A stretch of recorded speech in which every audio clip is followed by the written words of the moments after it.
নমস্কার বন্ধুরা, আমি কোজাগরি আবারও চলে এসেছি তোমাদের সামনে একটা ভিডিও উপস্থাপন করতে।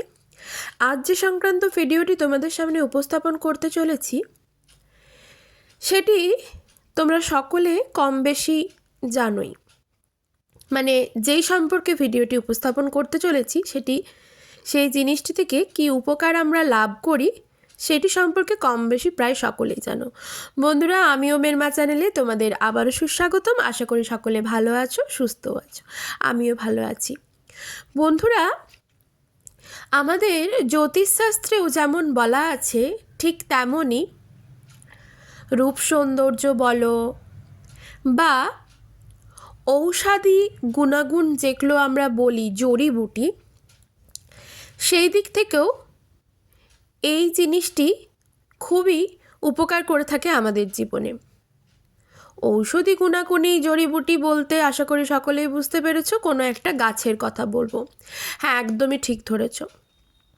আমি আজ একটা গাছ সম্পর্কে তোমাদের জানাবো, যেই গাছের শিকড় সমেত যদি তোমরা এই পৌষ মাসে বাড়িতে নিয়ে আসতে পারো তাহলে তোমরা ধনবান হবে, কোটিপতি হবে, প্রচুর পরিমাণে অর্থ লাভ করবে, রোগ জরাজীর্ণ মুক্ত হবে, বাস্তুদোষ চিরতরে মুক্ত হবে তোমাদের জীবন থেকে।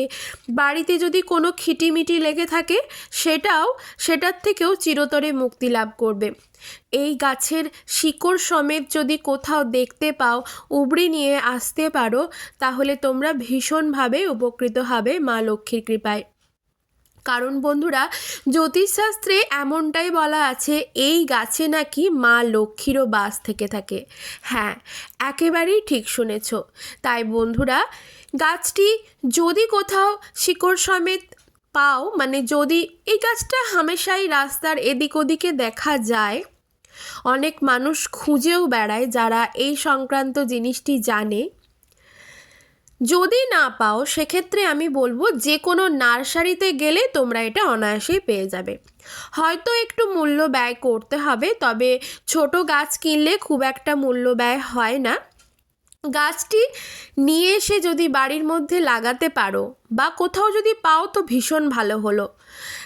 গাছটি টাকা না দিয়ে যদি শিকড় সমেত উপড়ে নিয়ে এসে তোমার বাড়িতে টপে লাগাতে পারো বা বাড়ির উঠানে মাটিতে লাগাতে পারো, ভীষণভাবে উপকৃত হবে। আর যদি কোথাও না পাও সেক্ষেত্রে তো অপশান আছেই, টাকা ফেললেই অনেক কিছু জিনিস পাওয়া যায়।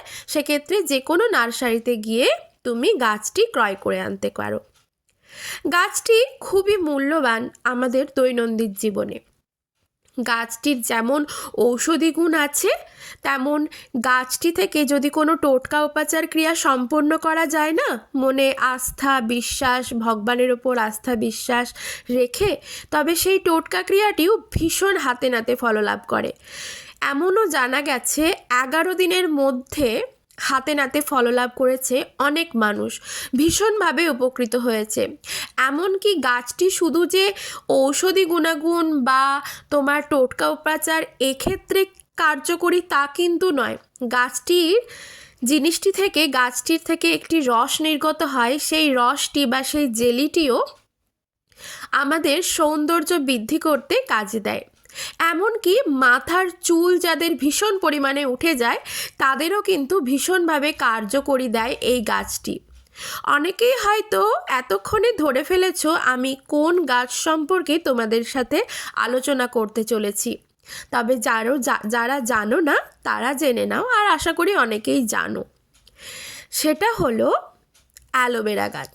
হ্যাঁ বন্ধুরা, যেটা আমরা বাংলাতে ঘৃতকুমারী বলি, এই গাছটিকে ঘৃতকুমারী বলা হয়। অর্থাৎ অ্যালোভেরা গাছের কথা এতক্ষণ ধরে তোমাদেরকে আমি বলছিলাম বা গোপনে রেখেছিলাম, অনেকেই ধরে ফেলেছ। এই গাছটি এত গুণাগুণ, এই গাছটির মধ্যে মা লক্ষ্মীর বাস থাকে।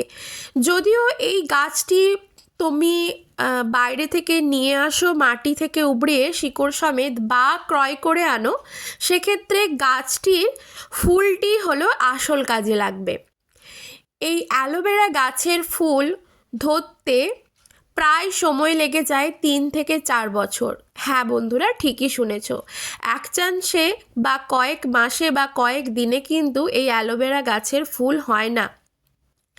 আর যাদের বাড়িতে এই অ্যালোভেরা গাছ আছে বা যারা ফুল দেখে ফেলেছো গাছের, তারা ভীষণ সৌভাগ্যবতী বা সৌভাগ্যবান। তোমরা নিজেরাও কল্পনা করতে পারবে না এই অ্যালোভেরা গাছের ফুলের মধ্যে নাকি ভগবান বিষ্ণু এবং মাতা লক্ষ্মীর বাস থাকে। হ্যাঁ বন্ধুরা, ঠিকই শুনেছ, আমিও প্রথম জানলাম, আর জেনেই তথ্য সংগ্রহ করেই তোমাদের সাথে শেয়ার করতে বসে পড়লাম। বন্ধুরা, আমরা সকলেই জানি অঘ্রাণ পৌষ মাস মা লক্ষ্মীর মাস। তাই এই মাসে এই ঘৃতকুমারী বা অ্যালোভেরা গাছটি যদি কোথাও দেখতে পাও, যদি কোনো মানুষের বাড়ির দেখতে পাও, তবে তাকে বলে কয়েই তুলে এনো। না বলে কোনো জিনিসে হাত দেওয়া মানে সেটা চুরি করা। অবশ্যই না বলে হাত দেবে না, তাকে বলে কয়েই নিয়ে আসো। বা যদি দেখো রাস্তার ধারে, সেখানে কেউ কাউকে বলার নেই, সেখান থেকে উবড়ে নিয়ে আসতে পারো। যদি কোথাও না পাও, সেক্ষেত্রে নার্সারিতে তুমি অনায়াসে পেয়ে যাবে। কি করতে হবে সেটা চলো একটা একটা করে বলি। তোমাদের 4টে ক্রিয়া বলবো। একটা ক্রিয়া হলো অর্থাভাব দূর হবে ক্রিয়াটি করলে। 2 নম্বর ক্রিয়াটি হলো তোমার যদি মণিপুরী চক্র দুর্বল হয়ে থাকে তোমার গ্রহচক্রে, তাহলে সেটাও কিন্তু দুর্বলতাটা কেটে যায়, সবল হয়, অর্থাৎ রাস্তা ক্লিয়ার হয়।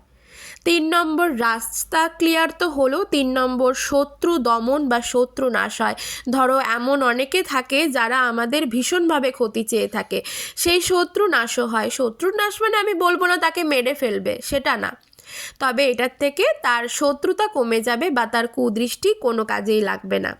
আর 4 নম্বর যেটা বলবো সেটা হলো, চলো বলতে থাকি, শুনতে থাকো পরপর। 1 নম্বর যেটা অর্থাভাব দূর হবে চিরতরে, তার জন্য 3 থেকে 4 বছর অন্তর অন্তর তো অ্যালোভেরা গাছের ফুল হয়। বা যদি কোনো ক্ষেত্রে এই গাছের ফুল তুমি পেয়ে যাও, তাহলে কি করবে? ফুলেরই তো আসল গুণটা। সেক্ষেত্রে একটু চেষ্টা করো, যদি অ্যালোভেরা গাছের ফুল পেয়ে যাও, তখন সেক্ষেত্রে ফুলটি ভালো করে শুদ্ধ জল দিয়ে ধুয়ে গঙ্গা জল দিয়ে শুদ্ধ করে নাও। তারপর একটি জপমালা নাও। যদি জপমালা ঘরে থাকে ভালো হলো, যদি জপমালা না থাকে কিভাবে জপ করতে হয় আশা করি অনেকেই জানো। তখন বাম হাতে নেবে ফুলটি, অ্যালোভেরা গাছের ফুলটি নেবে বাম হাতে, আর ডান হাতে জপ শুরু করো বা জপ মালা দিয়ে জপ করো। 51 বার জপ করো। ওম শ্রীং নমঃ, ওং শ্রীং নমঃ, ওং শ্রীং নমঃ। এই মন্ত্র সহযোগে এই মন্ত্রটি 51 বার জপ করো। সব থেকে ভালো হবে যদি মা লক্ষ্মীর সামনে জপ করতে পারো। কন্টিনিউ 7 দিন জপ করতে হবে অ্যালোভেরা গাছের ওই ফুলটিকে নিয়ে। অবশ্যই গাছের ফুলটিকে লাল শালু দিয়ে মুড়ে রাখবে মা লক্ষ্মীর পায়ের কাছেই। ক্রিয়াটি শুরু করতে হবে পৌষ মাসের যে কোনো শুক্রবার থেকে, মানে একটা শুক্রবার স্টার্ট করলে পরের শুক্রবার শেষ করলে। সেই রকমই ভেবে চিনতে, যাতে বাধা বিপত্তি না দাঁড়ায়। বাধা বিপত্তি অবশ্য বাধা যেটা আমি বলতে চাচ্ছি মেয়েদের ক্ষেত্রে, সেটা যাতে না হয় সেই হিসেব করে 7 দিন টানা, একটানা 7 দিন শুক্রবার টু শুক্রবার পৌষ মাসে এই ক্রিয়াটি করো। লাল কাপড়ে অর্থাৎ লাল শালুতে মুড়ে এই অ্যালোভেরা গাছের ফুলটিকে অল্প একটু সিঁদুরের গোলা, মানে গোলা সিঁদুরের ফোঁটা দিয়ে ফুলটি রাখবে। আর বাম হাতে ফুলটি রেখে ডান হাতে জপ করবে 51 বার ওম শ্রীং নমঃ, মা লক্ষ্মীর এই মন্ত্র সহযোগে, এই বীজ মন্ত্র সহযোগে। এর দ্বারা দেখবে অর্থাভাব দূর হবে চিরতরে, প্রচুর অর্থ রোজগার করতে পারবে। যদি তোমার জীবন ধার দেনায় জর্জরিত থাকে, তাও চিরতরে কেটে যাবে। এরপর বলি 2 নম্বর যেটা, মণিপুর চক্র দুর্বল হলে কি করবে। এই অ্যালোভেরা ফুলটিকে সোমবার দিন একটি অ্যালোভেরা ফুল, লাল রঙের এই ফুলটি জোগাড় করবে। তুমি শিব মন্দিরেও যেতে পারো, বা চাইলে তোমার বাড়িতে যদি শিবলিঙ্গ থাকে সেখানেও করতে পারো। 108 বার ওম নমঃ শিবায় মন্ত্র সহযোগে জপ করো মন্ত্রটি, আর হাতে রাখো এই অ্যালোভেরা ফুলটি। তুমি এই ক্রিয়াটি করে যাও টানা 11 দিন। 11 দিন পর ক্রিয়াটি করা বন্ধ করে দাও। টানা 11 দিন ক্রিয়াটি করতে হবে, অবশ্যই শিব ঠাকুরের কাছে বসে বা শিবলিঙ্গের কাছে বসে, বা চাইলে মন্দিরে যেও করতে পারো। যখন করবে তার আগে অবশ্যই শিব বাবাকে একটু অভিষেক করে নেবে। অভিষেক কিভাবে করতে হয় আশা করি সকলেই জানো।